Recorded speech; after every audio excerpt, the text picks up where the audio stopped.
Bloomberg Audio Studios.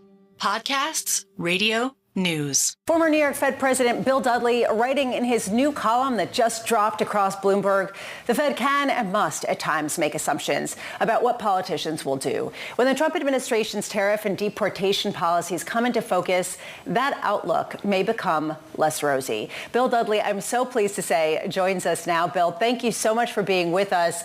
Let's just talk about how a Fed comes up with a dot plot looking into 2025 without making some assumptions about what the policy backdrop is going to look like. Well, I think they are going to make assumptions. I think they're going to assume that the 2017 tax cuts do get extended.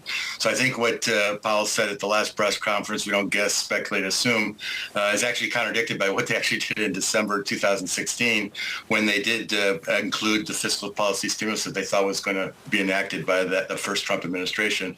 That was in the forecast. So I think, they have to assume it when it's big, when it's likely, when it's sort of clear what it's going to be, and when it's priced into financial markets. And I think that's true for the extension of the tax cuts. It's not true for tariffs or immigration policy because it's very uncertain about what those policies actually will be at this point. Bill, do you think that that's why it's more important to look at, say, tax cuts than some of the other policies that could potentially have contradictory effects on inflation and growth? I think the real problem on tariffs is you don't know how big they are, how long they're going to last, whether there's going to be retaliation. And on deportations, you just don't know the magnitude or speed of what the program is going to be. And so if you don't know what it's going to be, it's really hard to put it into the forecast in terms of its likely effects. Well, so I think the tax cut assumption is going to be in there, but nothing else. Well, when it comes to tariffs, the September 2018 Teal book talked about the fact that in the first iteration of Trump, they just saw the tariffs as a one-hit threat. Do you agree with that assessment? And do you think that would still hold today for this FOMC? I don't think they're making any assumptions on tariffs yet because we just don't really know what the administration is going to do. I think the big difference, though, the tariffs that were done in the first Trump administration were actually relatively small.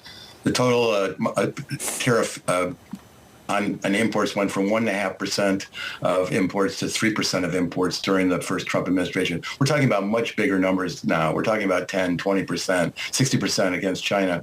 So the magnitude may be much greater, but we're not really sure. Is this just a threat, or is it actually going to turn out in terms of substance? So, Bill, what we essentially have is just the incorporation of tax cuts and missing out on two key pillars of Trump's policy going forward, immigration and at the same time tariffs. I know that this is a sacrilegious question, so you'll have to forgive me. But are the dots even useful this time around then? Well, I think what's the problem with the dots is you're going to have an unusually rosy forecast because it doesn't include some of the more controversial economic policies that could really change the outlook with respect to growth, inflation, and productivity. Higher tariffs, deportation is going to be disruptive to the economy. It's going to tend to push inflation up. It's going to push growth down. And that's just not going to be in the forecast. At this point, Bill, what's your base case for how they're going to sort of telegraph some sort of pause or some sort of adjustment to the process of rate cuts in 2025? Well, I think it'll be done in a couple of different ways. Number one, the number of rate cuts that they show in 2025 will go down from last time. Last time in September, they had 4 25 basis point rate cuts in 2025. So this time will be 2 or 3. And second, I think Powell will talk about how, inflation is a little bit sticky. The economy is doing really well. You'll probably see some upward revisions of the Fed's estimates of so-called R-star, the neutral rate. So I think all those things together will make it pretty clear that January is probably going to be a pause, and that's really what's priced into markets. Markets are very certain about December being a cut, and they're pretty certain about January being a pause. Bill, what's your take? If you were on the FOMC, where would your dot be? What would you be looking for next year, and what the bigger concern is, inflation or weakness? Well, I think the big place where I would probably diverge from the consensus of the committee is on R-star. Right now, the median estimate of R-star is 2.9%. So the Fed is basically showed the federal funds rate going to 2.9% in the SEP, not in 2025, but in 2026 and 2027.